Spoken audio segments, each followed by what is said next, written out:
Good morning. We're going through which particular book of scripture? We're going through Ruth. Yes, yes. So last week we kind of learned a little bit about the situation where, of course, we're talking. We're talking about Naomi, and she had two sons, but her husband passed away as well as her two sons, and she's making her way back to Judah or Bethlehem because she recognizes she has family there who could help care for her, as well as that the drought or the famine is no longer, food shortage is no longer as bad as it was. In fact, the way Ruth terms it is that, the Lord visited his people, so everything is now well, at least food-wise. That doesn't mean that everybody is behaving properly, because we'll recognize that later when someone says, hey, make sure that you do this at this location, kind of saying it may not be safe to do it everywhere. Okay? So Ruth is ready to head back, and she tells her daughters-in-law to say, come on, go back to your homeland where you can find husbands and you could live, because I'm old. I'm not sure how everything's going to turn out. And if you're with me, you might just be poor and penniless like I might end up being.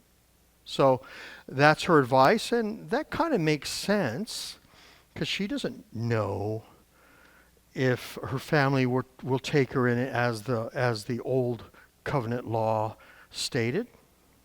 So that's where we find ourselves. Now we're at Ruth 1, verse 14. So let's begin there, shall we? Then they lifted up their voices. This is what? After Naomi says, okay, Ruth and Orpah head back home. Then they lifted up their voices and wept again. And Orpah kissed her mother-in-law, but Ruth clung to her. Okay, so we'll kind of get to the idea of clung. That's on page 1, and it really expresses the idea of loyalty between two people. Okay, or it could be between a husband and wife, and in fact Genesis uses that. This is why a man leaves his father and mother and unites, clings, bonds, right, with his wife, and they become one flesh. Okay, and then in Proverbs chapter 18, we kind of get a good feel for the Hebrew word behind cling, which is dabak. Some friends play at friendship, but a true friend sticks closer to Bach than a brother. So it's really referring to a loyalty that can even transcend blood and family ties. Okay, so Ruth is not blood. It's not a blood relation to Naomi, but she is by marriage, and in a sense it transcends that of being merely family. And I'm not using merely in a bad kind of negative way. Okay, and Dabak also describes God clinging to his people through his promises, and his people clinging to him through faith. So we don't want to think of this clinging as just, she's deciding to go with Ruth. This is really the way that this word, what it's conveying is that for her, she doesn't really see any other option, because how can I abandon my mother-in-law? So that's really where she is. And it's not easy for Orpah, but Orpah chooses to follow Naomi's advice. Okay, and Naomi, when we look at what she says, we'll go, wow, she's kind of mad at God, and she has a big chip on her shoulder. Okay, so let's press on and see what happens. Okay, so Ruth is basically, hey, I'm not going to leave. Okay, verse 15. And she, that is Naomi, said, see, your sister-in-law has gone back to her people and to her gods. Return after your sister-in-law. See, so unlike America, most places throughout human history, and even within our lifetimes, if you go to Europe or whatnot, where there is a particular religion associated to a particular place, okay, And so if you go back to if you're going to remain in Moab, then true Moabites worship the gods of Moab. Okay? Now, Ruth and her sons didn't, but, okay? But that's kind of it's just how it is. Okay? So in Europe, after the 30 years war, if you know European history, it laid waste to much of Europe, especially Germany. And what was the solution? We can't keep killing each other because you're Roman Catholic and I'm Lutheran, or you're whatever, and because at the time there was no way to really understand that how could somebody be a loyal citizen if he's not a particular religion? That was considered part of belonging to a state or area. And so the solution was, well, whatever the prince is, that will be the people's religion. Well, what if the prince is something that I'm not? Well, then you move to another place where the prince is what you are, if it's that big of a deal. And so, in many ways, that led to a lot of immigration into America, because people said, well, this is a matter of conscience, and my prince is now blah blah, but I'm not gonna become what he is. And so bunches of people came to America. Okay? So anyway, so Naomi's saying, go back. Right? Same reason. She's just saying, what do I have to offer you? Okay? So let's continue on. What's going to happen now? Is Ruth finally going to, okay, I'm going to go home. I'm going to stay here. Well, then the book of Ruth would be really short, wouldn't it? And then Ruth remained in Moab. The end. But that's not what happens. Okay? So we're going to read verses 16 and 17. But Ruth said, do not urge me to leave you or to return from following you. For where you go, I will go. And where you lodge, I will lodge. Your people shall be my people, and your God my God. Where you die, I will die, and there will I be buried. May the Lord do so to me, and more also, if anything but death parts me from you.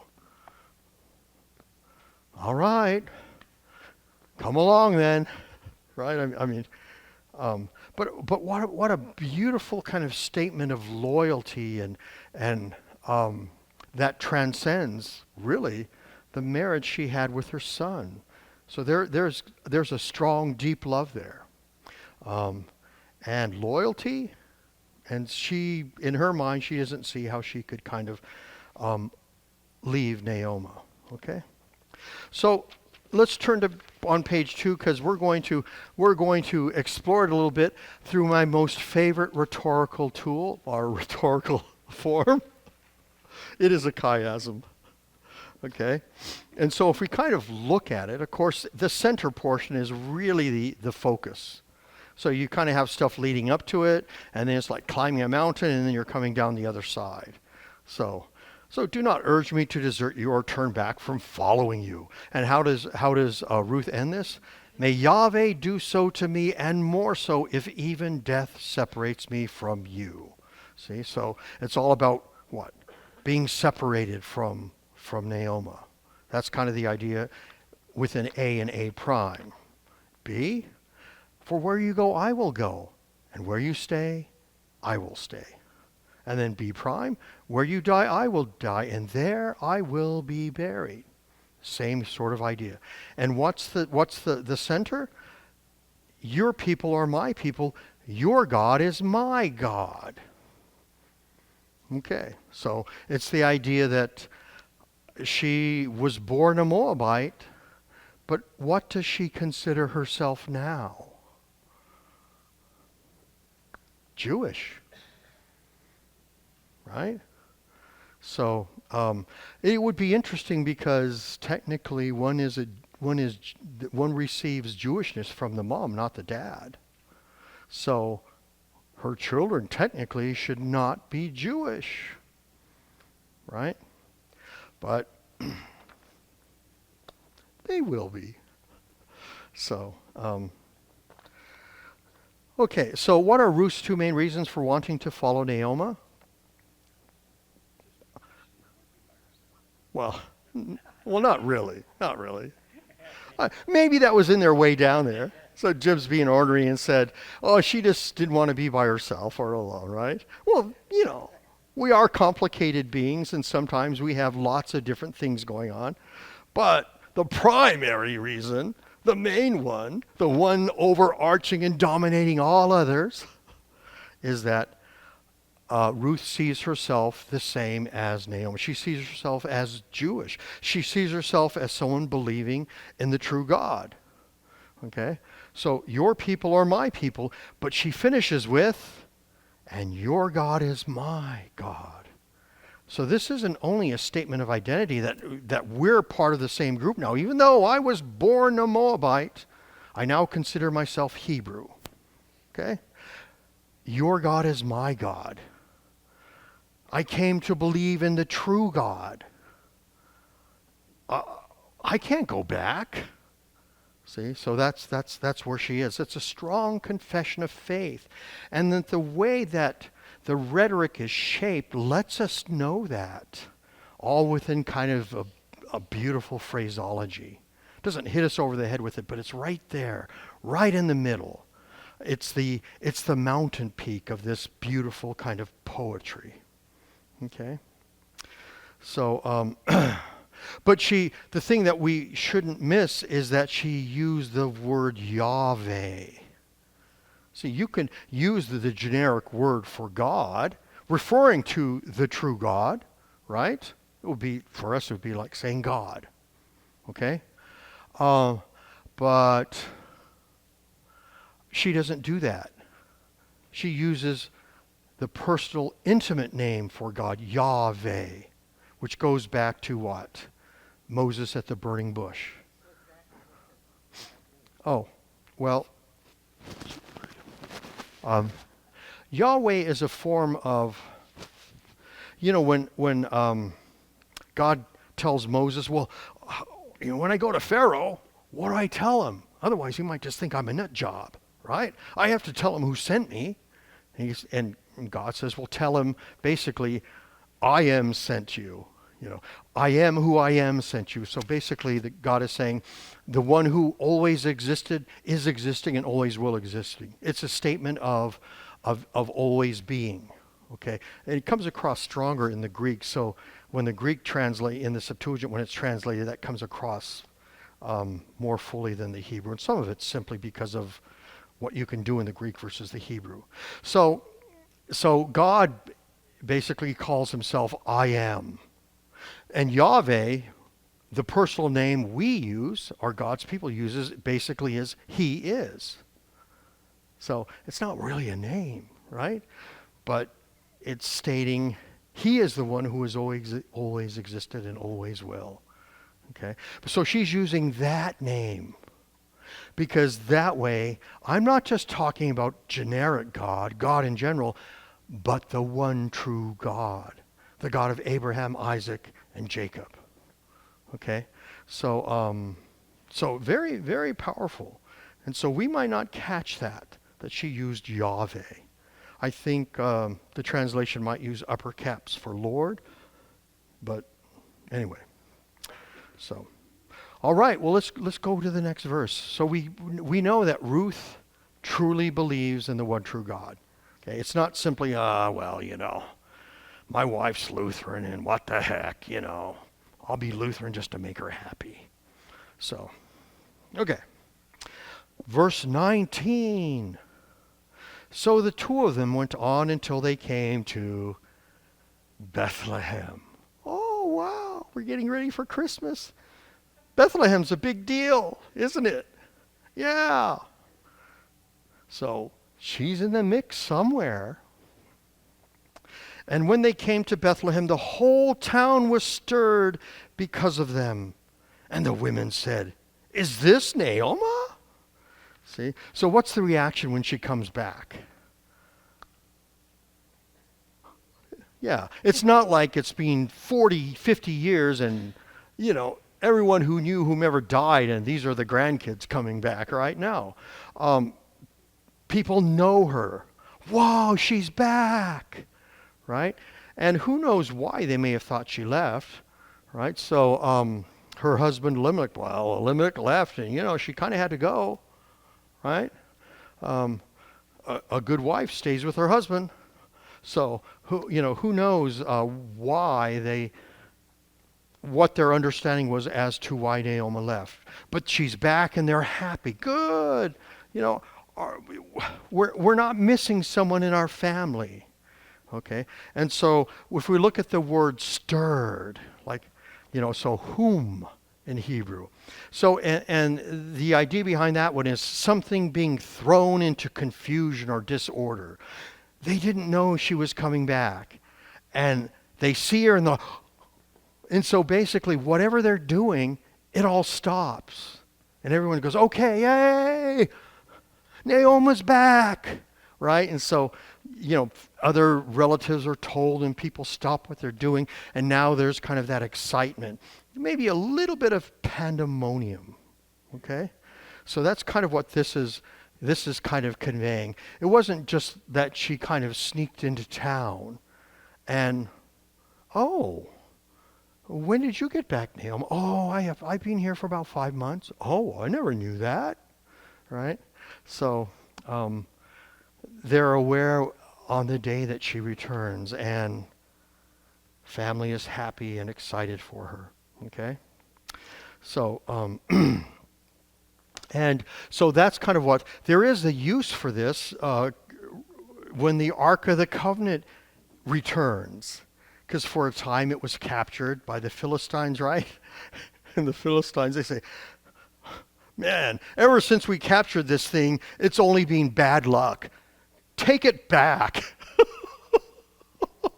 This thing's cursed. It just brings bad and harm to us. So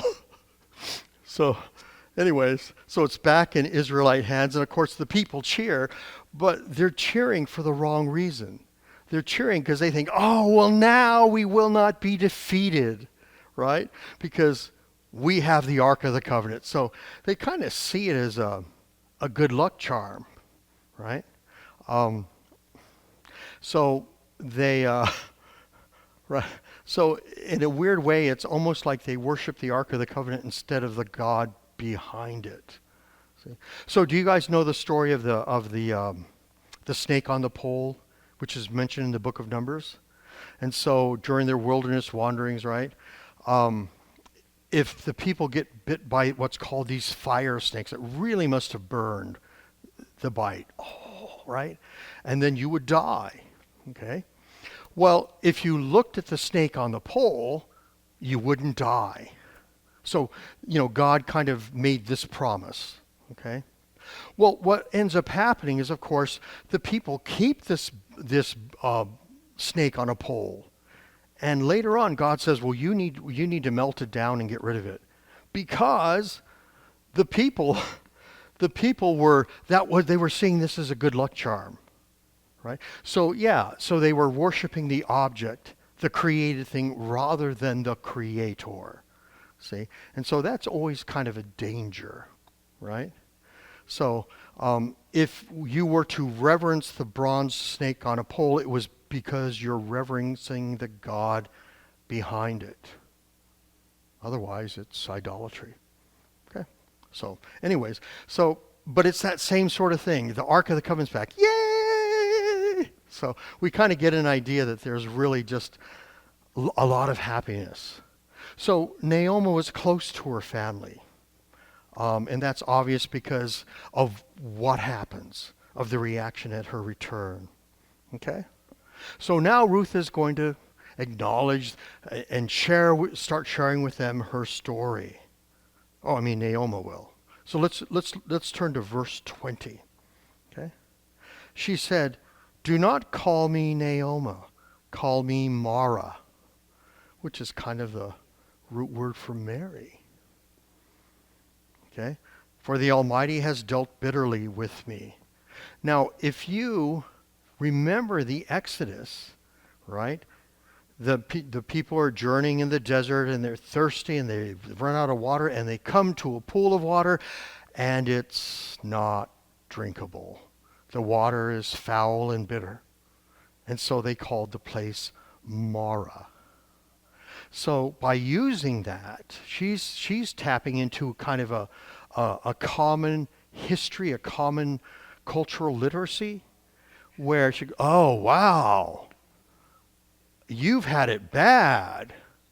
So what Naomi is saying, for me, this is what she's saying, what it feels like to her, even though it hasn't been this bad to her. But she says, it feels like I'm in the wilderness and then I'm suffering privation.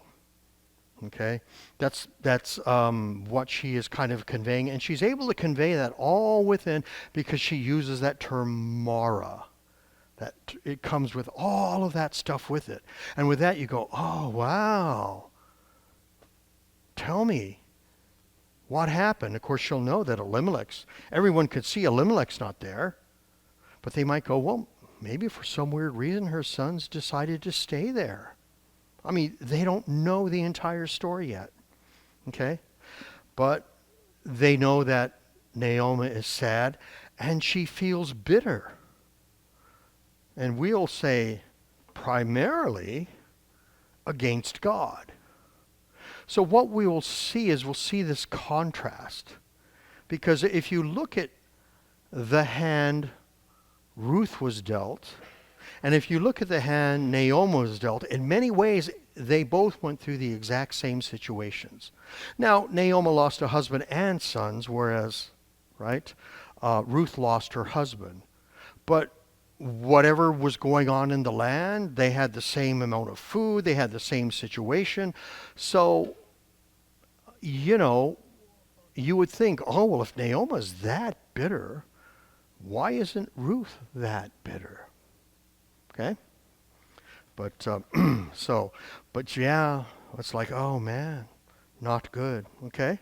And then Ruth's going to explain why. I went away full, and the Lord has brought me back empty. Well, when she says full, she doesn't mean food, does she? Because why did they go to Moab? Because they were hungry. So when she meant full, she meant husband and sons. I had my family with me. All was well in that regard. Yeah, we were suffering hunger, but... So she's not talking about food there. I went away full, and the Lord has brought me back empty. See that? The Lord has. Not that this happened, or not even the Lord allowed this to happen, but the Lord has. So in her mind, God caused this. Okay. Oh, well, you know, we're mortal creatures and we're all going to die. God caused him to die. See? So she's drawing the worst conclusion possible. Okay? So she repeats herself, why call me Naomi when the Lord has testified against me and the Almighty has brought calamity upon me? Whoa! So she's pointing the finger at whom? Right? It's like, oh, okay, wow.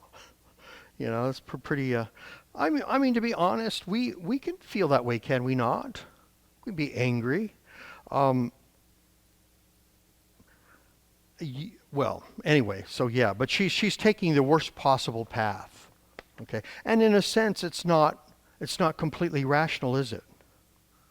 Because you go, well, we realize that God's going to work through whatever happens, and yet we live in a sinful world, which is our doing, really. And things happen, right? So it's as if whatever Elimelech did, oh, well, it didn't have anything to do with him dying. Whatever happened to her two sons, or whatever, see, it's 100% God's fault. Okay? So, anyway. And so in verse 21, okay, she uses a different name for God. See? So I went away full. Okay? And she's using the term Shaddai. Okay? Which is, which means if he's who he is as all-powerful and all-sufficient, then it's his fault, right? Okay. So anyway, um, yeah, yeah. So she's in a bad place, and one would hope. So if she were a parishioner and we were, right? Well, I cannot magically make someone change his or her feelings, right? But you would listen, and then you would help somebody explore what's going on. And I would try to say, well, this is a little irrational. This is purely your emotions. And then say, what about the ways in which God blessed you? Have a little balance here. But, when you're emotional, all that stuff, right? So it's like when you get in an argument sometimes with someone, you say stuff that isn't true. Like, you always. Really? Always? I mean, wow. And so, but that's what emotions do. Okay? So, emotions are an important part of us, but if they become, basically if they dominate over everything else, then we're in trouble. Okay. All right. So, yeah. So anyways, that's the situation, and it's not pleasant. Let's turn to page 4. Because there's another chiasm. Remember the chiasm, basically the rhetoric Ruth used. This is the rhetoric of Naomi. Shaddai has made me very bitter. A prime, Shaddai has afflicted me. And then of course B and B prime. I went away full, but Yahweh brought me back empty. Why should you call me Naomi? For Yahweh testified against me. So the rhetorical form really is what? God is the bad guy. He deserves, right? He deserves to be whatever, slandered or put down, or because he did this.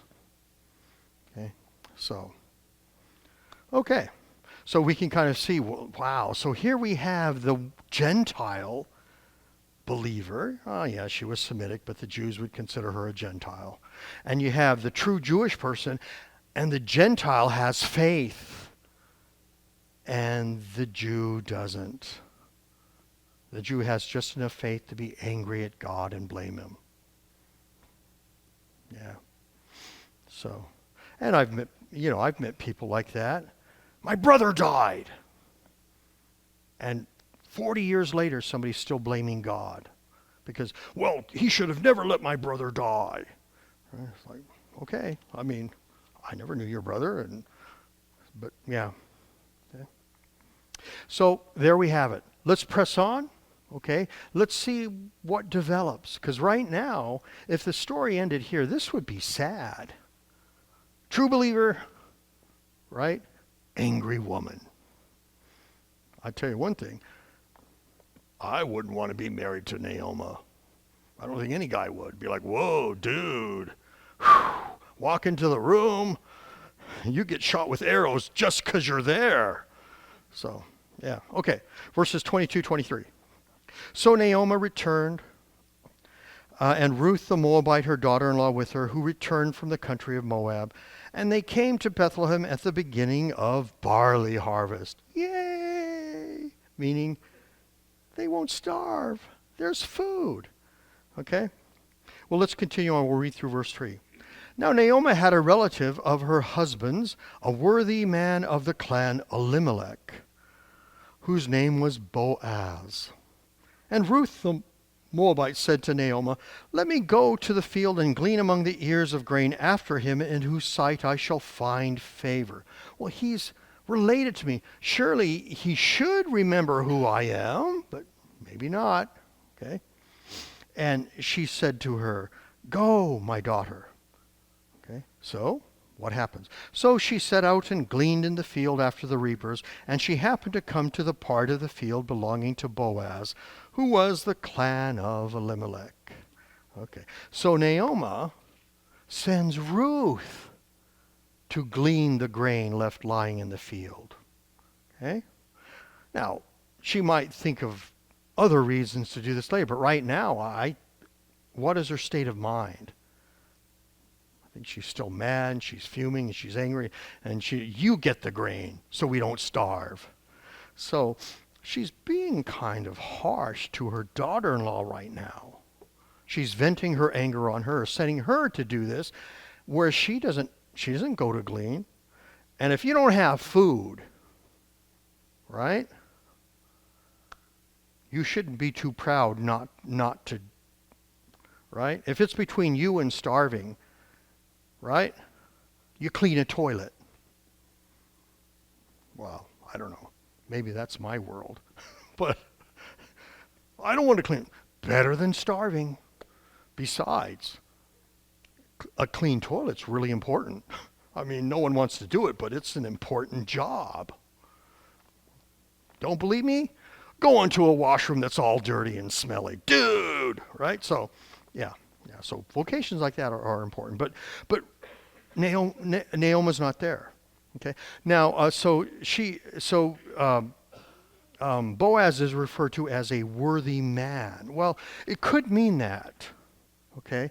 And that's not a translation, but I would say that's not the primary meaning of how it's usually used. It's really two terms, and it's kind of like a man of great wealth or a man of great valor.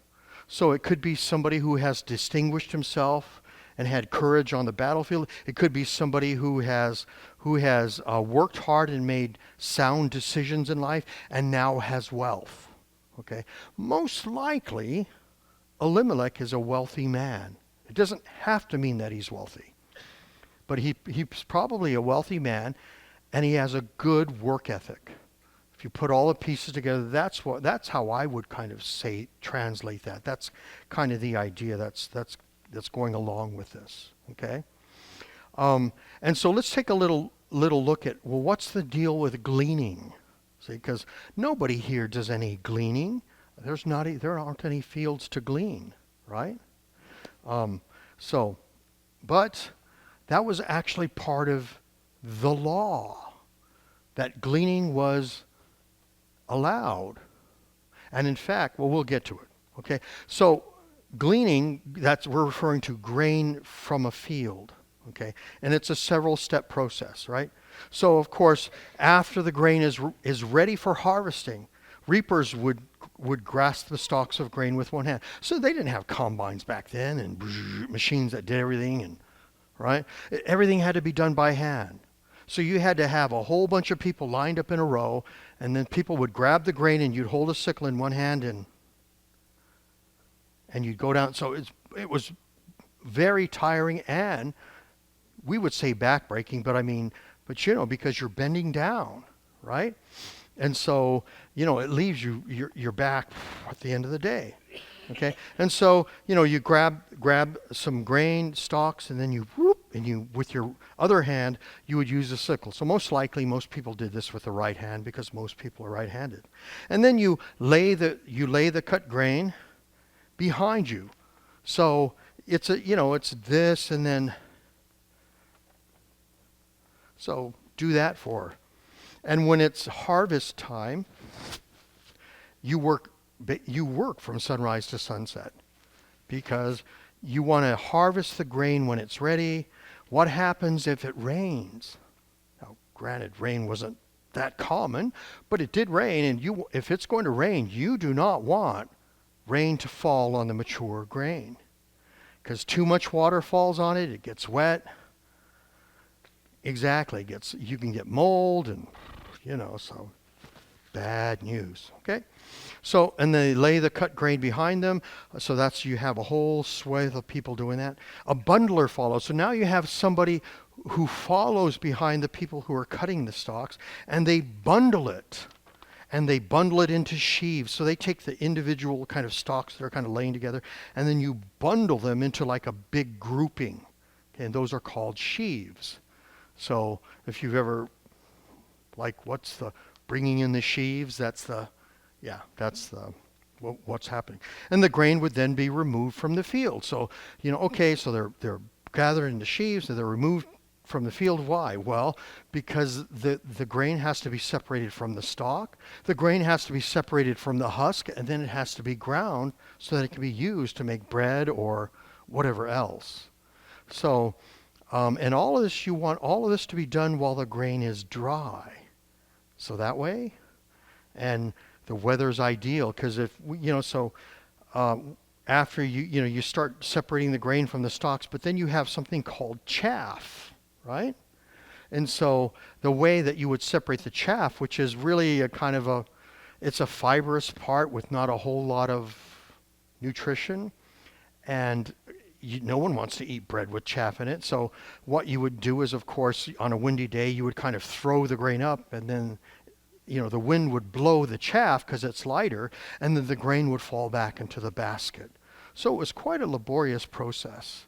Well, I mean, we just go to the store and buy bread that wasn't even raised with yeast. They just blow CO2 in it, and they throw it in the oven. So we have no idea how easy we have it. Yeah, that's true. Right. So this is all what happens before gleaning. So at this point, gleaners are not allowed on the field, and rightly so, because they would just get in the way. I mean, here you have somebody who owns the field.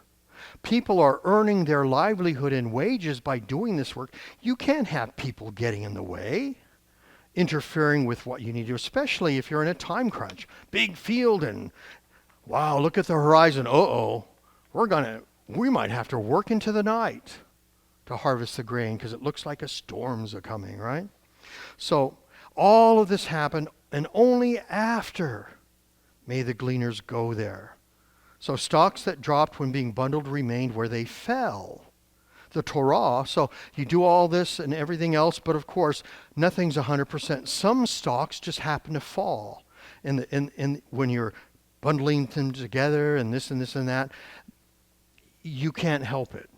Now, you don't want to waste too much, but some's going to happen, or even some grain might happen to fall off the tops of the stalks, right? So the Torah, the law, required landowners to leave a small portion of their crop unharvested as an offering to the poor. So not only could gleaners pick up the stuff that fell, but the edges of the field were not to be harvested, like when you get right to the ditch, right, or whatever. Don't harvest that. And usually right at the edge, the production is lower because you're on the edge, and so the grain usually doesn't get the best nutrition because what's at the edge? There might be a ditch, it might be a road, something. So the yield is smaller, but if you're hungry, right? I don't care if these stalks only have half the grain that the ones in the middle do, right? So you could do it. Now you're going to have to do all the stuff yourself. You're going to have to separate the grain, you're going to have to dechaff it, you're going to have to grind it, but you have bread. Okay? And grain, if you process it correctly, it will last. You keep it dry. Okay? And so it's food during the winter, right? When there's not a whole lot of other stuff to eat. Okay? So and so God's law commanded this to be done, so that way if someone is poor, someone is bad stroke of luck, whatever it may be, they're not left hungry. Now, that's really beautiful. I wish there was something we can do like that today, because you're making sure that people don't starve, but the people still have to work. You still have to go out into the field. You still have to gather it. You still have to dechaff it. You still have to grind it. And then you still need to properly store it and keep and maintain it as best you can, so that way you have food. Okay? So it ensures that people are taken care of, but it doesn't destroy the work ethic, which sadly I think in many ways what we have going on in our culture does. Okay? Let's turn to page 5. We'll go over a little bit on what the Old Covenant says. So this is from Leviticus. Okay, when you reap the harvest of your land, do not reap to the very edges of your field or gather gleanings of your harvest. Leave them for the poor and the foreigner. Why the foreigner? Well, because often they're outsiders and they don't have the connections and they're at a disadvantage. Okay? I am the Lord Yahweh, your God. Leviticus 23. When you reap the harvest of your land, do not reap to the edges of your field or gather the gleanings of your harvest. Leave them for the poor and foreigner. I am Yahweh, your God, Elohim. From Deuteronomy 24. When you reap the harvest in your field and you overlook some unraked grain, do not go back to get it.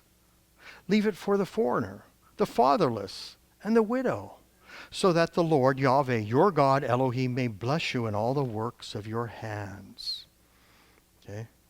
So the gleaners were really meant for people down on their luck, poor, disadvantaged, whatever it is. Okay? So, and that's Naomi and Ruth. Naomi, no husband, no sons. Ruth, no husband. Wow, what are we going to do? Because, it was the men who provided. And in fact, they were commanded to. That was part of their responsibility. Okay? And so what we'll find is the law has provisions so that way, what happens if my provider dies? Okay? There is plan B and plan C. Okay? So let's look at Ruth chapter 2 verse 4. Okay? So, and behold, Boaz came from Bethlehem, and he said to the reapers, the Lord be with you. So, okay. So Boaz, he is a good man, and he's what? He believes in God. He doesn't just happen, because he's speaking a blessing to them. Right? So this right here lets us know who he is. The Lord be with you. And they answered, the Lord bless you. Okay? So now we get a picture of Boaz. Okay? Oh, but I skipped something in verse 3. Let's go back for a second.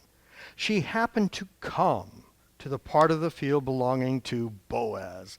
This is kind of sneaky word phrasing, because it literally would be something like Ruth chanced upon, something like that, which is really the whole idea of, well, it certainly looks coincidental that she happened to just be in the field that Boaz owned, but it's not coincidental. It just looks that way. It just seems that way. It just feels that way. And so, to Ruth, she chanced upon, but not to God. See? So there's that little bit of thing where if we were listeners, we were like, oh, God's up to something. We don't know what it is, and at this point, Ruth doesn't know what it is, but God does. And so here we have a book of Scripture which tells us what happened in these people's lives. So it's history in that sense, but it's also storytelling, craft, and art. Okay, it's both. And so, here we go. Okay, now we're interested, right? Because because why? Well, here you have a woman whose husband has died, and here you have a man. And everything looks like chanced upon. But no, that's not the case. So, we're all like, all right, yeah. So within this book, there's a little bit of romance going on. In the Bible? So, okay. So anyway, yeah. And of course, verse 4 says, and behold. Okay, that's like hene, right? Which has multiple meanings in the Hebrew. But it's kind of like when the Lord would come to somebody in the Old Testament and the person would respond, hene, here I am, Lord. Okay? But it's also behold or take notice. So chanced upon, and then behold, oh man.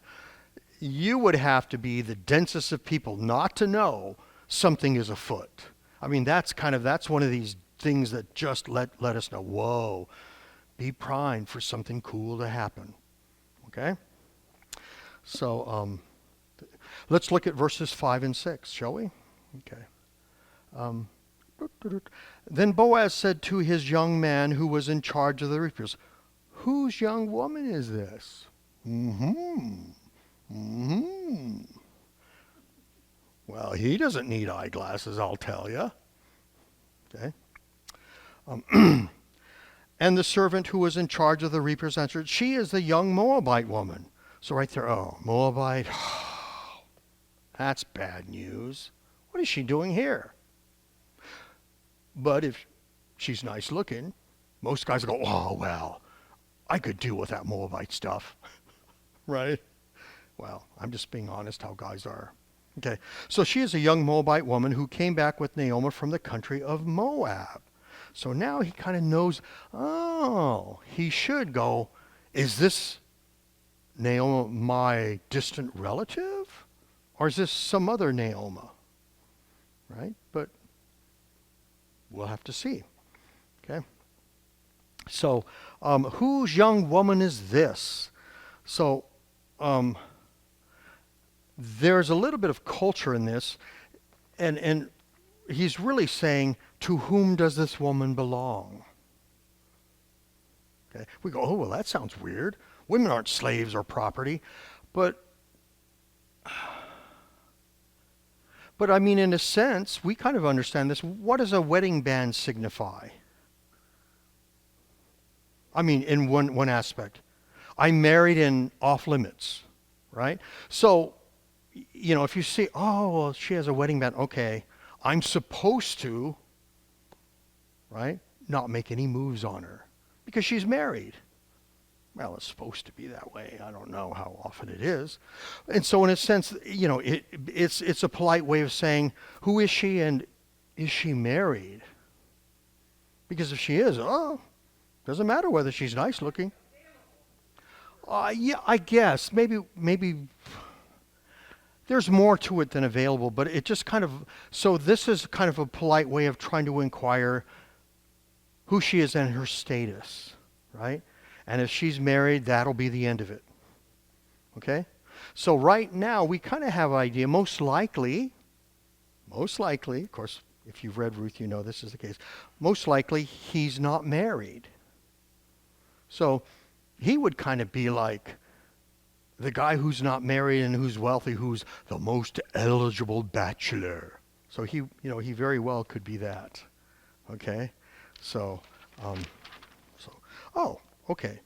So that's where I stopped the lesson a few minutes early. So the seeds are planted in the barley field, but the seeds are not barley. And Boaz is interested in Ruth, but we don't know how much. And we're not even sure whether he realizes that she's attached or is affiliated with the Naomi who is his relative, because they're not immediate kin. So there's a couple, there's a couple layers of separation, even though they are related. Okay? So there we have it. Okay? So we have to await. Wait a minute, next week is Christmas. Wow. Okay, 2 weeks? Are you guys going to be here on New Year's Day for Sunday school? Because if you... No? Oh, because then it'll be 3 weeks. Well, Ruth? Who's Ruth? Naomi? Who's the only Naomi I remember is the one who used to be a member of the congregation, right? So we have to go back and... But yeah, so it won't be next week. Next week is Christmas, no Sunday school, only divine service, okay? But we'll continue the story of Ruth. Okay? Any questions? We're not? Oh, well, okay, it'll be what it'll be, but okay. Just, so the Sunday after New Year's, whatever, drink some of that memory tea and come back ready. Well, yeah, but We kind of want to be caught up in the story, and we don't. It's we don't want to. You don't want to watch the conclusion to a movie. Part of it is that you want to enjoy the story. You want to be brought along, and so we don't want to ruin the ending, even though you guys probably know. That's fine, but we'll enjoy kind of the curves and bends of this particular story, because there are some interesting things that happen. Okay, we pray. Our Father, well, we live in a time where life really is easy for us in many ways. We thank you for blessing us in these ways, and may we remember how easy our life is and be grateful for it. Let not the heart of Naomi, as it exists now as we read through the book of Ruth, let that not take root in our hearts, but may we instead be like Ruth, appreciative and thankful that you are our God and that you provide for us and care for us. Bless us as we make our way to the divine service, where we will continue to receive your gifts. In Christ's name we pray. Amen.